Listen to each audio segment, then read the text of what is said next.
Periodic properties of elements. इसमें क्या है, पीरियोडिक टेबल। सबसे पहले हम देखते हैं कि पीरियोडिक टेबल क्या होती है। द टेबल और chart in which all the known elements are arranged in such a way that the elements with similar properties are arranged together and the dissimilar elements are separated from each other is called periodic table। तो periodic table वो है जिसमें कि हम elements को इस तरह से अरेंज करते हैं कि जिनकी सेम प्रॉपर्टीज़ है उनको एक साथ और जिनकी डिफरेंट प्रॉपर्टीज़ है उनको अलग अलग अरेंज करें। इसका क्यों करते हैं हम एलिमेंट्स को अरेंज एक साथ, देखो। हाँ, तो जैसे पीरियोडिक टेबल होती क्या है, जैसे हम एक शॉप पर जाते हैं और उस पर जाकर हमने कहा कि हमें एक सपोज़ ऑयल चाहिए, तो हमने कहा कि हमें हेयर ऑयल चाहिए। तो वो अगर उसने एक प्रॉपरली अरेंज करा हुआ है, सपोज़ उसने ऐसे अपनी शॉप पर ब्लॉक्स बनाए हुए हैं जिसमें उसने एक में ऑयल रखे हुए, एक में सोप रखी है, एक में पाउडर रखे हैं, एक में डिटर्जेंट रखा हुआ है और एक में और सामान है। तो ठीक है, उसने जाके यहाँ से ऑयल उठा के आपको दे दिया, लेकिन अगर उसने इन सब चीज़ों को प्रॉपरली अरेंज नहीं किया हुआ तब क्या होगा, उसने एक ये बॉक्स बनाया हुआ है, यहीं पे ऑयल रखे हैं, यहीं पे सोप रखी है, यहीं पे डिटर्जेंट रखे हैं, यहीं पे पाउडर रखा है, यहीं पे और भी सारा सामान रखा है। अब आपने उससे जब ऑयल मांगा तो वो इन सबको सर्च करेगा, तो which option will be easy. तो अगर इजी कौन सा होगा कि जब आप उससे बोलेंगे ऑयल और उसने प्रॉपरली अरेंज करके सामान को रखा हुआ है तो आपको उसको देना इजी होगा। हाँ, तो जैसे अब देखो, अब पीरियोडिक टेबल क्या है, जहाँ पर एलिमेंट्स को एक इस तरह से अरेंज किया हुआ है कि जिनकी सिमिलर प्रॉपर्टीज़ है वो एक साथ है और जिनकी डिसिमिलर प्रॉपर्टीज़ है वो आपस में एक दूसरे से अलग अलग रखे हैं। Reason of classification of elements, it helps to systematize the study of elements। इससे एलिमेंट्स की स्टडी इजी हो गई। अब जब हमें ये पता चल गया पीरियोडिक टेबल में यहाँ पर है हाइड्रोजन, सॉरी यहाँ पे सोडियम, यहाँ पर लिथियम, तो इससे हमें क्या पता चल गया, सोडियम और लिथियम साथ साथ हैं और नीचे, सॉरी उल्टा लिख दिया मैंने, लिथियम, सोडियम, पोटेशियम, ये तीन है। ये एक के ये ऊपर सबसे लिथियम रखा है, फिर सोडियम रखा है, फिर पोटेशियम रखा है। तो उससे हमें ये पता चल गया कि लिथियम, सोडियम और पोटेशियम इन तीनों की प्रॉपर्टीज़ सेम है। इसका मतलब हमने अगर कहा कि सोडियम के पास +1 इलेक्ट्रॉन है तो लिथियम के पास भी +1 होगा और पोटेशियम के पास भी +1 है। तो इन तीनों की प्रॉपर्टीज़ क्या है, सेम है। इन तीनों की प्रॉपर्टीज सेम है। तो इससे इसका यही हमारे लिए बेनिफिट होता है कि जब हमने एलिमेंट्स को एक प्रॉपरली अरेंज कर दिया, उससे हमें ये पता चल गया कि एलिमेंट्स जो हैं उन जो सिमिलर प्रॉपर्टीज़ वाले हैं वो एक साथ रखे हुए होते हैं और जिनकी प्रॉपर्टीज़ अलग होती है वो अलग रखे होते हैं। अब it makes the study of elements easy. तो जब हमने लिथियम, सोडियम और पोटेशियम को देखा तो उससे हमें सोडियम की प्रॉपर्टीज़ से हमने लिथियम की और पोटेशियम की प्रॉपर्टीज़ का भी अंदाज़ा लगा लिया। It helps to correlate the properties of elements with the fundamental properties. तो फंडामेंटल जो बेसिक प्रॉपर्टीज़ होती है उससे भी हम इनको रिलेट कर सकते हैं। It reveals the relationship between the different elements. ये क्या करता है, अलग अलग एलिमेंट्स की प्रॉपर्टीज़ को, sorry, it reveals the relationship between the different elements. तो अलग अलग जो एलिमेंट्स होते हैं उनकी प्रॉपर्टीज़ के बारे में ये बता देगा और उन एलिमेंट्स में क्या रिलेशन है ये भी बता देगा। अब सबसे पहले पीरियोडिक टेबल के बारे में किसने बोला था, डोबेर्नियर ने, Dobereiner's law of triads, earlier attempt of classification elements. तो सबसे पहले डोबेर्नियर ने बोला था in 1817 J.W. Dobenier arranged the elements into groups of 3 elements called triads। तो इन्होंने एलिमेंट्स को ट्राइड्स में रखा था। According to this law the chemically similar elements when arrange in order of their increasing atomic weight in the group of 3 elements constitute a trade.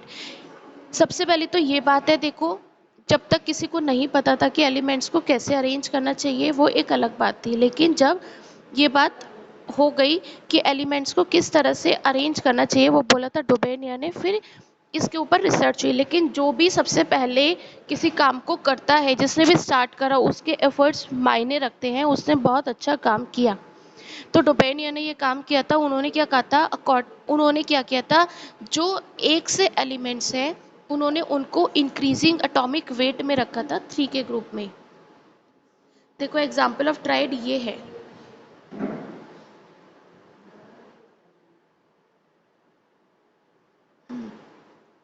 एक tried का देखो, lithium sodium potassium, इन्होंने बोला है कि हमने जो एलिमेंट्स जिनकी प्रॉपर्टीज एक सी थी उनको ट्राइड्स में रख लिया। तो ये लिथियम है, ये पोटेशियम है। अब लिथियम का एटॉमिक वेट और तो आपको पता है दो चीजें होती है, एटॉमिक नंबर और दूसरा होता है एटॉमिक वेट। एटॉमिक नंबर क्या होता है, जितने उसमें इलेक्ट्रॉन या प्रोटॉन प्रेजेंट होते हैं, और एटॉमिक वेट क्या होता है, उनका मास नंबर। ठीक है, तो उन्होंने एलिमेंट्स को उनके एटॉमिक वेट के अकॉर्डिंग रखा था। एटॉमिक वेट होता है number of neutrons plus number of proton, ये number of neutrons plus number of electron. Electron और प्रोटॉन का नंबर एक बराबर होता है, इसलिए कुछ भी बोल सकते हैं, लेकिन इन्होंने एटॉमिक वेट के अकॉर्डिंग रखा था। और उन्होंने कहा था कि ट्राइड्स में जो फर्स्ट एलिमेंट है और जो थर्ड एलिमेंट है उन दोनों के एटॉमिक वेट का एवरेज, मतलब 39 एंड 7 हो गए 46, इसका एवरेज हो गया 23। तो जो मिडल वाला एलिमेंट है वो इनके एवरेज के बराबर होगा। तो ये देखो निकल के आ गया अपने आप 23। फिर से बताती हूँ, ध्यान से सुनना। जो फर्स्ट एलिमेंट है और जो थर्ड एलिमेंट है ट्राइड में जो भी इन्होंने एलिमेंट्स रखे हैं उससे फर्स्ट और थर्ड की बात करी है। इसको और इसके जब एटॉमिक मास को हम ऐड करते हैं, 39 एंड 7 हो गए 46। इसका जब एवरेज निकालेंगे, दो एलिमेंट्स को जोड़ के निकाला है तो आ गया 23। तो जो मिडिल वाला एलिमेंट होगा उसका मास इसके एवरेज के बराबर होगा। उन्होंने ये बात बोली थी। किसने बोली थी? डोबेनियर ने। अब फिर से पढ़ते हम इसको। In 1816, J.W. Dobenier arranged the elements into groups of three elements called triads. According to this law, the chemically similar elements, when arranged in order of their increasing atomic weight in the group of three elements, constituted triad. उन्होंने तीन elements जो increasing atomic number में जब लगाते हैं तो उनको हमने ट्राइड में रख लिया। And the atomic weight of the middle element यहाँ पे क्या था? सोडियम था। is approximately the arithmetic mean of the atomic mass of other two। तो मिडिल वाला जो है उसका जो मास है वो इसके और लास्ट वाले के मास के एवरेज के अरिथमेटिक मीन के बराबर होगा। अब atomic weight of sodium is 23 which is mean at atomic weight of lithium and potassium। तो ये आगे 23, these three element show similar properties. और उन्होंने यही बात कही थी कि ये तीनों एलिमेंट्स एक सी प्रॉपर्टीज को शो करते हैं। अब सक्सेस ऑफ डोबेनियर ट्रेड कैसे सक्सेस हुई? It was the first attempt to relate the properties of an element to its atomic weight. सबसे पहले डोबेनियर ने शुरुआत की थी कि एलिमेंट्स को अरेंज करना चाहिए, वरना जैसे आप क्या करो कि आपके पास इतनी सारी बुक्स हैं, सारी बुक्स को आपने एक साथ लगा दिया, तो अब क्या आपको उसमें से एसएसटी की बुक फाइंड आउट करना इजी होगा, साइंस की बुक फाइंड आउट करना इजी होगा, मैथ की बुक, क्योंकि आपने तो सारी बुक्स को एक साथ लगा दिया है। लेकिन अगर आप इस तरह से लगाएंगे कि पहले सबसे नीचे हमने इंग्लिश की बुक्स लगा दी, उसके ऊपर हमने हिंदी की बुक्स लगा दी, उसके ऊपर हमने साइंस की लगा दी, फिर मैथ की लगा दी और फिर एसएसटी की लगा दी। तो अब अगर आपको हिंदी की बुक देखनी है तो आपको सारी हिंदी की बुक एक साथ दिखेंगी यहाँ पर, तो आप उसमें से आराम से निकाल लेंगे। लेकिन अगर आपने ऐसे रखा है पहले हिंदी, फिर कहीं इंग्लिश आ गई, फिर मैथ आ गया, फिर इंग्लिश आ गई, तो आपने रफली लगा लिया, उससे क्या आपको अपनी बुक्स को फाइंड आउट करना ईजी होगा? आई डोंट थिंक कि इट विल बी ईजी। तो यही चीज़ डोबेनियर ने करी थी सबसे पहले जब इन्होंने एलिमेंट्स को अरेंज किया था। वो बहुत ज़्यादा मैटर करता है कि उन्होंने एटलीस्ट शुरुआत तो करी। It was a first attempt, देखो फर्स्ट अटैम्प्ट थी ये, to relate the properties of an element to its atomic weight and to make the study of element simple. तो ये सबसे पहली कोशिश थी जो बहुत मायने रखती है। उसके बाद है डिलिमिटेशंस या लिमिटेशंस, या इसमें प्रॉब्लम्स क्या रही थी। The classification is applicable only to a limited number of elements, क्योंकि उन्होंने ट्राइड्स बनाई थी तो ऐसा नहीं था सारे एलिमेंट्स उस ट्राइड में आ रहे थे, बहुत कम एलिमेंट्स थे जो उस ट्राइड को के रूल को फॉलो कर रहे थे। Some elements can be grouped into triads but their properties are dissimilar. कुछ एलिमेंट्स को ट्राइड्स में रख रहे थे लेकिन उनकी प्रॉपर्टीज अलग अलग थी। जैसे यहाँ पर तो हमने लिथियम, सोडियम एंड पोटेशियम को बोल दिया कि इनकी प्रॉपर्टीज एक सी है, लेकिन हर बार ऐसा नहीं था। ट्राइड्स में कभी कुछ, मतलब उन्होंने 2 या 3 ट्राइड्स बनाई थी, एक ट्राइड या 2 ट्राइड्स में कुछ ऐसा था कि जिनकी प्रॉपर्टीज अलग जा रही थी अपने, और दो एलिमेंट्स जो और ट्राइड में प्रेजेंट हैं। सपोज एक ट्राइड में ये है ट्राइड, एक में एक्स है, एक में वाई है, एक में जेड है। तो हो सकता है जेड की प्रॉपर्टीज वाई और एक्स से मैच नहीं कर रही हो। इस तरह से ये वाला इनके एफर्ट्स काम आए क्योंकि शुरुआत कर थी, लेकिन इनकी जो पीरियोडिक टेबल थी उसमें ट्राइड्स में बहुत सारी कमियां रह गई थी। उसके बाद इनके बाद है न्यूलैंड्स लॉ ऑफ ऑक्टेव। इसके बाद न्यूलैंड्स आए जिन्होंने फिर से एलिमेंट्स को अरेंज करने की कोशिश की। तो ऑक्टेव, ऑक्टेव का मतलब होता है 8। ऑक्टेव का मतलब होता है 8। न्यूलैंड्स लॉ ऑफ ऑक्टेव क्या था? जैसे आपने म्यूजिकल नोट्स सुने होंगे, सा, रे, गा, मा, पा, धा, नी। उसके बाद फिर से सा शुरू हो जाता है, सारे गामा पादा नी, सारे गामा पादा नी। ऐसे ही ये था। तो इसमें क्या बोला गया था, हर 8वां एलिमेंट, मतलब 1 2 3 4 5 6 7, यहाँ तक 7 एलिमेंट्स आ गए। अब इन्होंने ऐसे रख लिया एटॉमिक, इंक्रीजिंग एटॉमिक वेट के अकॉर्डिंग इन्होंने यहाँ पे एलिमेंट्स को रखा। फिर से लिखती हूँ मैं, सा, रे, गा, मा, पा, धा, नी। इन्होंने ऐसे रखा। अब इसमें सपोज 1 2 3 4 5 6 7, अब जो 8th एलिमेंट होगा वो यहाँ रखा जाएगा, 8 9 10 11 12 13 14। अब जो 15th होगा वो यहाँ पर आएगा। तो अब ये चीज़ तो आ गई। अब ये कहते क्या है, in 1866 Newlands arrange the known elements in increasing order to their atomic weight. He found that elements with similar properties occur after every 7 elements, like the repetition of musical notes in an octave, and he gave Newland's law of octave। तो इसमें इन्होंने क्या बोला था, रचित please, इन्होंने क्या बोला था, जितने भी एलिमेंट्स हैं उनको इस तरह से अरेंज किया जाता है कि पहले 7 एलिमेंट्स रख दिए, फिर जो 8वां एलिमेंट होगा उसकी प्रॉपर्टीज़ फर्स्ट एलिमेंट के बराबर होगी। क्यों होगी बराबर?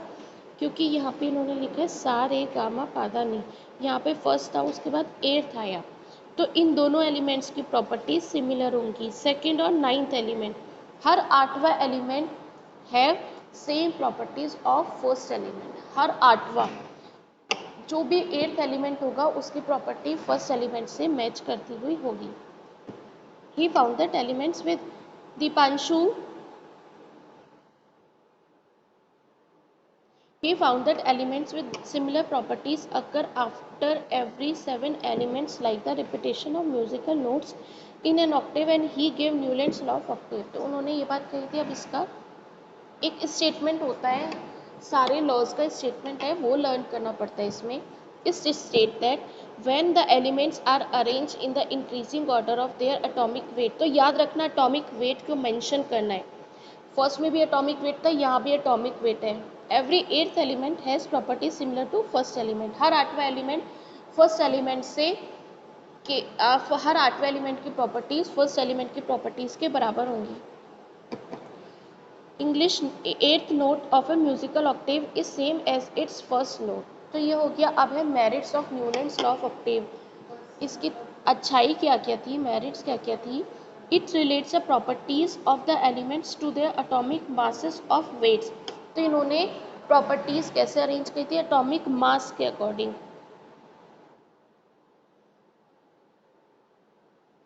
एटॉमिक मास के according it indicates that there is a periodicity होगा in the properties of the elements. Periodicity क्या होता है हम ये आगे पढ़ेंगे कि एलिमेंट्स में पीरियोडिसिटी होता है। जैसे एटॉमिक रेडियस,